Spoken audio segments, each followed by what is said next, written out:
right here, and that Gerald Macy, he was the white man or the Englishman, but for the sake of our reasoning, he was the white man who knew the truth, and the white man who knew that Egypt was black. He knew that Egypt and Kemet, in fact, he was using that terminology well before this popularization of Kemite. He used the terminology Kam also.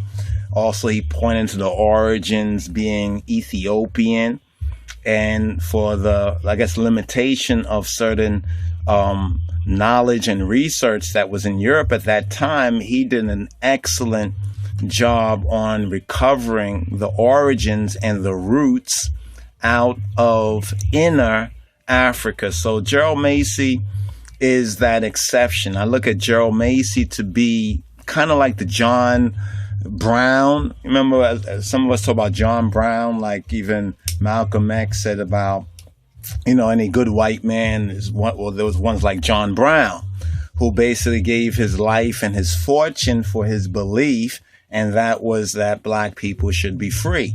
I look at Gerald Macy in this respect concerning us on the intellectual and the spiritual and the historical and the anthropological, sociological, ethnological, getting into the logic on all those particular levels. So Gerald Macy, par excellence, was the white man who knew the truth, and he spoke the truth, and he wrote concerning this truth in exhaustive detail that actually is even being more proved to be true today than even yesterday, where some even wonder, how could he have put that together and so many others miss that? Well, partly it's because of what Macy himself calls the supreme delusion of the European mind. And he writes at length. He tries to appeal to his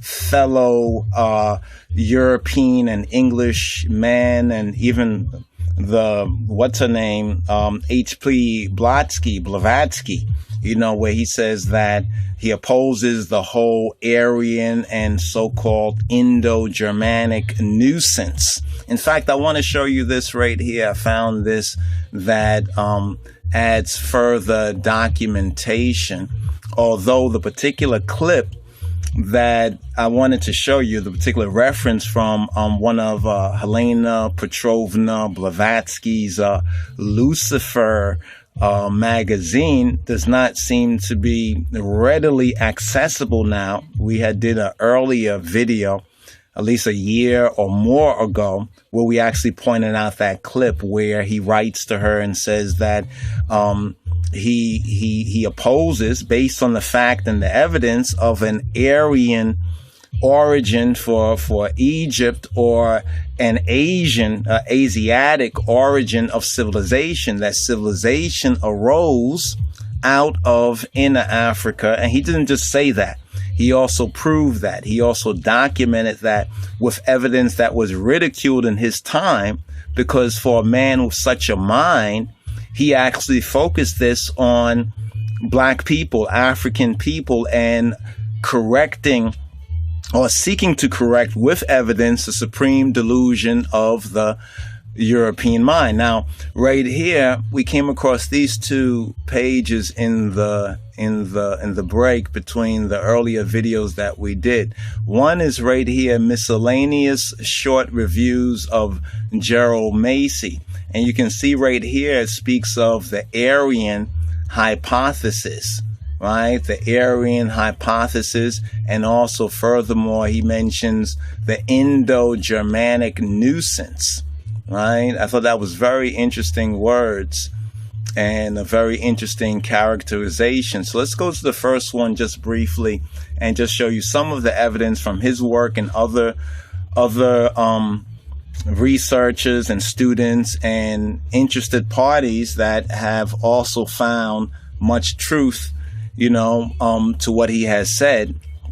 Okay, here we go right here. This is on this particular page right here, review of Gerald Macy. So let's just look under Aryan. Let's look under Aryan right here. Let's type in Aryan and let's see what comes up under Aryan. So there's 7 references to Aryan. Let's go to the first reference to Aryan and let's zoom in right here. So you see right here, Mr. Macy holds that in Africa, some region to the south of Egypt is the cradle of civilization and of language, and not Chaldee or Chaldee, India, Shinar or China, or the highlands of Central Asia. He considers that the Sanskrit and the Prakrit languages are comparatively modern. You know, a lot of folks say it goes back to the ancient Sanskrit, but Macy basically proves he holds a certain opinion, and he brings forth an overwhelming amount of evidence, especially for the time which he wrote it in, and much of what he wrote then stands up and is now proven by further archaeological discoveries, since they sought to suppress his inner African, that Egypt was black and that Kemet was black and that the origin was from inner Africa, from Ethiopia. But he says right here that the Aryan hypotheses, or as one of his correspondents terms it, the Indo-Germanic nuisance. I thought this was particularly interesting. Even today, some of y'all are trying to argue with people who are actually promoting the Indo-Germanic nuisance. It's a nuisance. There's no evidence.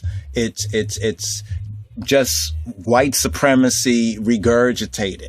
Almost like vomited it out, and excuse me, I have to speak that way, but that's what it is. It's filth. It's a nuisance.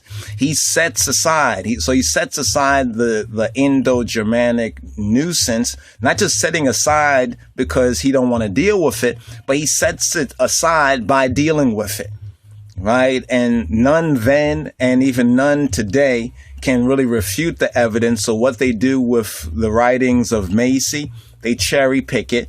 Like Blavatsky said, we accept everything about the Egyptian aspect, but we're going to add this Aryan, this so-called white supremacy, which we know where the fruits of H.P. Blavatsky's has basically what the fruits were. That's Nazi Germany, right? And much of what humanity is wrestling with, this antichrist so-called world disorder that's wrestling with presently. He treats sun worship and consequently the solar myth as posterior to moon worship and star worship. And then it goes further into, some of his, philology, so forth and so on. So let's go to the next reference. Remember, we have 7 references. Now, this one actually comes from this document right here, this Quarterly Journal of Science, Volume 5, July 1883. Page 414 to 418.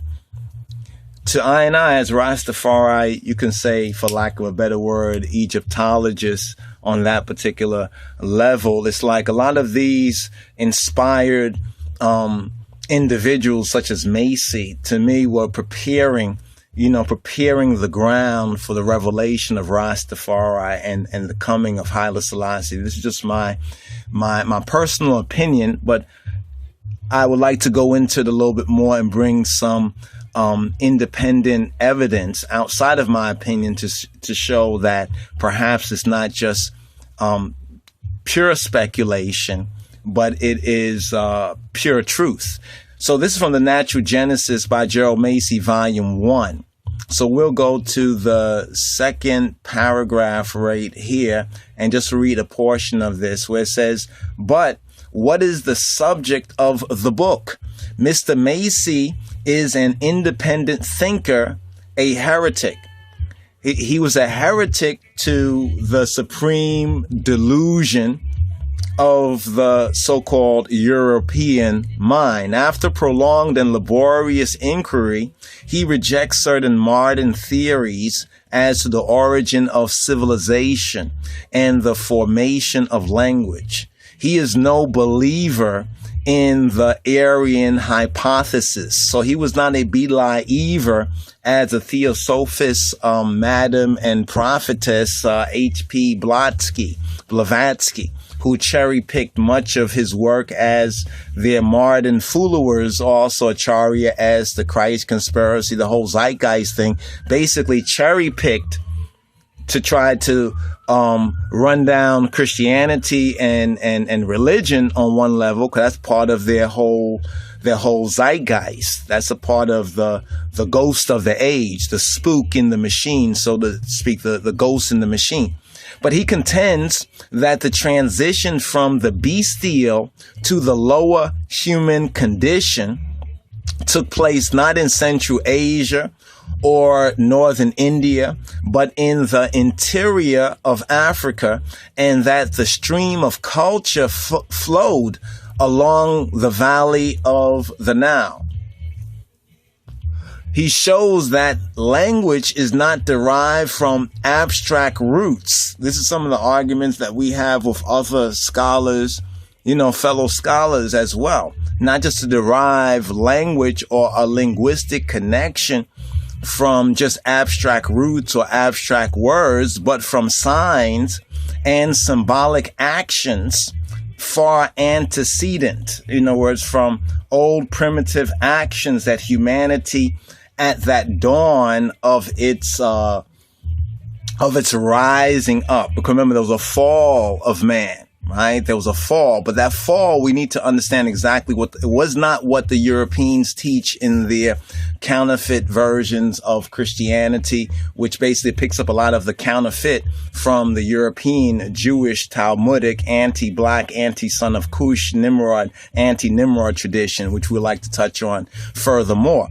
But he does away with the notions of a civilization springing up suddenly and miraculously communicated to man, and of a language rich and complete in its very origin. For the first time, perhaps, we have inquiries into primitive philology, mythology, and the early history of our species, untainted by the preconceived notion of an absolute and qualitative distinction between man and the lower animals. The author's results are in strict accord with those which modern naturalists have reached by totally different processes. So what I'm saying here is that much of what his work, his groundbreaking work revealed and was heavily ridiculed, it was mainly ridiculed, not for his Egyptological discoveries and linguistic and language and links on that particular level, but was because he would point it ultimately to the inner African and black people and African people as the origin. And then he would deride the supreme delusion of the European mind and even fellow writers who were promoting an Asian origin or some Aryan hypotheses or delusion. The author's results are in strict accord. Okay, we read that one. We do not hesitate to say that if the substance of this work could be presented in a condensed form, freed as much as possible from scaffolding. See, what they view as a scaffolding, ones like Acharya S and the Zeitgeist, they have done that. Because in the whole Zeitgeist thing, they really don't point to the African origin of Kemet or that Egypt is black. They still try to imply, visually, subliminally, and superliminally, they try to imply, the Aryan counterfeit, so-called white supremacist opposite. It would be a valuable, almost necessary companion to Darwin's Descent of Man. I don't really agree on that, but Macy says something to that effect, even though he land blasts Darwin too for his monkey business. The one work complementing, supporting the other. Well, I think you have to read what Macy says about Darwin and what aspects of Darwin's work jive or correspond with the facts, the evidence that he presents. Next Aryan matter right here.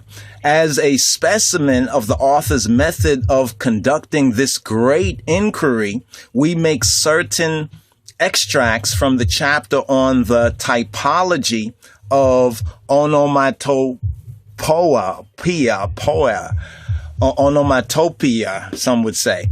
Mr. Macy writes, the Aryanists, like the Blavatsky's and others today that are more into this new age and great white brotherhood, great white this and great white that, the Aryanists have labored to set the pyramid, the great pyramid of language, on its apex. That means turn it upside down in Asia, instead on its base in Africa, where we have now to seek for the various beginnings, for the earliest beginnings, for the origin. My appeal is made to anthropologists, ethnologists, and evolutionists, not to mere philologists limited to the Aryan area, who, as non-evolutionists, have laid fast hold at the wrong end of things. And then he goes on in the next passage right here, and this is from geraldmacy.org.uk site. It says right here that the inner African languages prove that words had earlier forms than those which have become the roots, so-called quote unquote, of the Aryanists. Max Muller has said that in the Sanskrit word asu, which denotes the vital breath, the original meaning of the root as has been preserved. He writes, as, as, in order to give rise to such a noun as asu, must have meant to breathe, then to live, then to exist. And it must have passed through all these stages before it could have been used as the abstract auxiliary verb, which we find not only in Sanskrit, but in all the Aryan languages. Unless this one derivative, asu, life, has been preserved in Sanskrit, it would have been impossible to guess the original material meaning of the word, or of the root as, to be. Mr. Macy replies, let's look at Macy's reply. He says that the African languages show that asu, to breathe, is not a primary of speech. No vowel is primary in the earliest formation of words. No vowel is primary. See, this is what we can learn when we start to even study the Gu'as and the Ethiopic on that particular level, that it's not the vowel that is primary. The Gu'as even displays that by it being of that first order, right? Of a syllabic sort of sound, right? But that no vowel is primary in the earliest formation of words. In Egyptian, ses, almost like sensimania, ses, right, is to breathe, ses. And in Africa beyond, zuzu has the same meaning in Nupa, Esitako, Gugubasa tongues. Then you have Zue Zui in the Param, and then you have Yisie or Yise in the Kupa, and Zo in the Eba or the Ibe. Right? So this is kind of gives you a little bit of taste of his approach. He'll give the other author his fair share, and then he will hand him his intellectual asu back to him. Now, let's go down to this area right here, just another part of this, because I want you to get a fuller context of this for yourself. Okay, here he continues. Down here, he continues. Should we just get right in? Well, let's just go to this paragraph right here, because I want you to get it into context for yourself so you can make your own decision, right? He continues, quote, "It has been asked, how did Da, Sanskrit, come to give meaning?" Professor Noir holds that primitive man said accidentally da. And here we have a, quote, root of language. But da is only a worn down form of word found in Sanskrit. It is the Egyptian ta, to give and take, which is also symbolic of the hand, and also a gift. The full word is tat, right? Interesting, we have tat, Ba'amarinya and Amharic, which is like finger, but tat, and the finger is part of the hand, which gives and take. And it belongs to the stage of mere duplicated words and gesture signs. It is written as the hand, which is the tat ideograph. English dado for the fist, and then the intata for the hand in the meto and matatin, and tata in the igu tongue or the igu tongue. Long before the abstract idea of giving was conveyed by da or ta, the tat was presented in gesture language with the offering, or in the act of offering.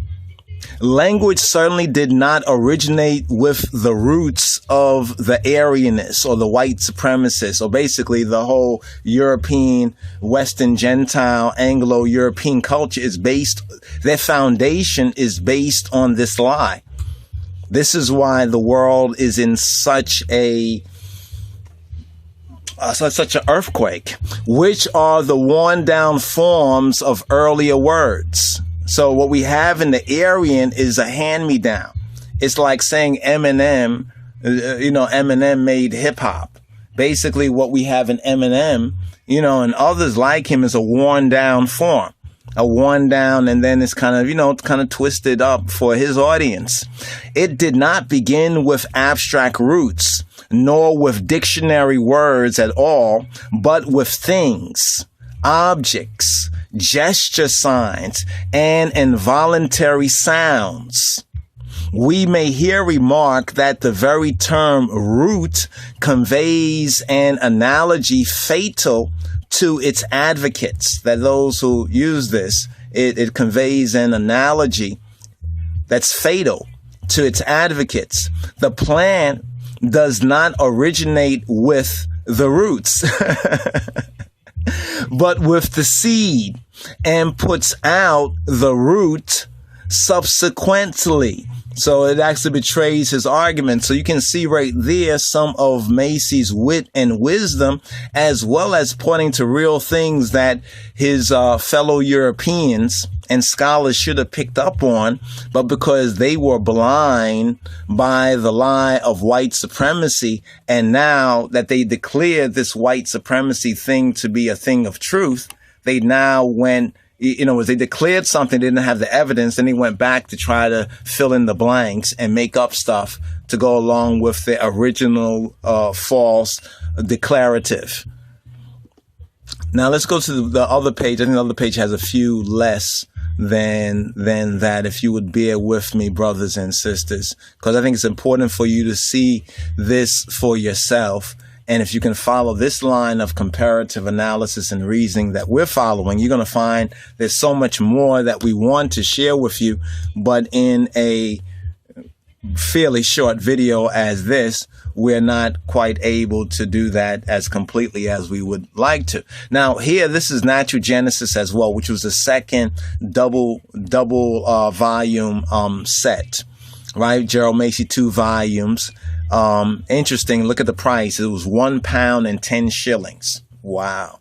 Well, you see how thick the book is. £1 and 10 shillings. All right. So here in this section here, it says this is the second part of a voluminous work undertaken by Mr. Macy for the purpose of establishing a theory which certainly should have sober examination. But unfortunately, it did not. And unfortunately, for much of what we see in the counterfeit and the fraudulent field of Egyptology. Not that Egyptology is false, the study of Egypt, but the results that are passed forward as the institution. There's an institutionalized view. And Macy already pointed out their dis-ease of mind, the supreme delusion of the European mind. So we know what kind of institutionalized way of thought is crazy people thought. So they did not give this a sober examination, but hopefully we will now, and perhaps some of them will as well, and learn what the truth is and be freed of the lies. He, Macy, holds that the origins of the myths and mysteries, types and symbols, religions and languages are to be found in Africa alone. And that Egypt is the, quote, mouthpiece, end quote. Proceeding on the evolutionary hypothesis, he seeks to demonstrate, to quote his own words, quote, the Kamite origin of the pre-Aryan matter extant in language and mythology found in the British Isles, the origin of the Hebrew and the Christian theology in the mythology of Egypt, the unity of origin for all mythology, and the Kamite origin of that unity, the common origin of the mystical genetrix and her brood of 7 elementary forces found in Egypt, Akkad, India, Britain, New Zealand, who became chronotypes. Chronos is time types in their secondary, and spirits or gods in their final psychotheistic phase, when this now was appropriated by the soul, the feeling, thoughts, emotion in a God kind of orientation of the evolution of raising man, as man was raising from after what the Bible calls the fall, the consciousness fall of man, where man fell from his likeness with God to a kind of a primitive animal state. And what we find in Africa and through the mythology of Egypt is the various different stages of that return to Christ's consciousness, or Horus consciousness, for a lack of a better descriptor. The Egyptian genesis of the chief celestial signs, zodiacal and extra zodiacal, the origin of all mythology in Kamite topology, the origin of topology in gesture signs, and the origin of language in African onomatopoeia. Now, this is, of course, very, very interesting. And if you understand what these words mean, and you look at even this stage of Black people, we can see that this whole gesturing, this is hand signs, certain gestures, ways we hold ourselves, ways we describe through a body gesture, you understand, a deeper meaning. And when people look at that, they pick up on it. And when we're all on the network, we get it. And it's through this same sort of gesture signs, myths, mysteries, types, symbols, symbology, religions, and the languages are all there even right now. So most truly, brothers and sisters, Macy, I compare him, as I mentioned before, I compare him to our John Brown of Egyptology, so to speak. But he was the white man who knew the truth, namely that Egypt, ancient Egypt, was Black, originating from inner Africa. And he was one of the first on the record to even explore in any depth with real substance the Ethiopic or the Ethiopian connection to this most important of of human consciousness matters. Does human consciousness matter? Yes, for I and I. Human consciousness matters because as the great Cherui, which is actually Ethiopic, you might think I'm saying just Horus, but I'm speaking of the chosen one, the elect one, the Messiah, Yeshua, HaMoshiach, our black Lord and Savior says, ye shall know the truth, and the truth shall set you free. It's the truth that you know that shall set you free. So I wanted to give Macy and his work, especially his work. You understand? Because I was a little bit skeptical. I heard a lot of folks talk about Macy. Everybody seems in a certain consciousness, spirituality, or trying to debunk European Christianity, thinking they're debunking all Christianity. But even the man says that this Christianity goes way back in ancient Egypt, because even the Bible tells us that the Lord is the same, today, yesterday, today, and forever. So we say he's today. What about yesterday?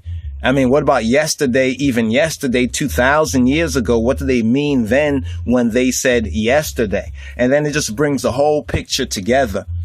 The whole picture basically comes together. And then we're really able, when we have this foundation, this groundation, to properly read and accept the word of God that we would find by studying the Bible. Without these keys, right? Without these keys to the ancient mysteries, one is going to fall into the same delusion of the European mind, because the trap has been set. So we regard Macy as a brother in spirit and in truth, and we highly, highly recommend his work for your scrutinization and for your study. And it definitely will have to be a study, and if you're a sensitive type, I want to point this out. If you're a sensitive type and you just open the book somewhere or go into one of his books and he might say something about Jesus or the Lord, or he says something about the Bible, and you might, have your britches on backward, so you're going to get it all twisted and everything. You really need to read it in the proper context, because even ourselves, we had, scanned some things and read and said, what is he saying? Is he trying to say such and such? But when you really get the full context, he mainly was land blasting this supreme delusion of the European mind. And his works, his at least seven books mainly on ancient Egypt and Egyptology, are basically devoted to bringing to light facts and evidence, and through comparative reasoning and through comparative process of comparing, roots, words, concepts, gestures, all of that we shared with you from the Gerald Macy, one of the, I guess those would be like fan sites that are out there. So with that in mind, my brothers and sisters, hopefully this will be helpful in your study and in your continued growth and in your knowing the truth for yourself. Gerald Macy, he was the white man who knew the truth that Egypt was black. You understand? And Kemet was black, and the origin is very intimately connected with Ethiopia and even further beyond in inner Africa towards the south. And I don't want to give it all away, but it really brings the picture together. And when you start to really get it for yourself, you'd be like, wow, people still are lying. You understand? People still are lying, but hopefully you will get to know the truth for yourself. So shalom to my brothers and sisters. Shalom Rastafari to others. I would say have a metanoia, have a change of mind, or in the King James language or the King James style of speech, repent. For the kingdom of God is on now. So shalom once again, brothers and sisters. This is Wyndham Yadun reporting for Rastafari Groundation, a ministry of LOJ Society.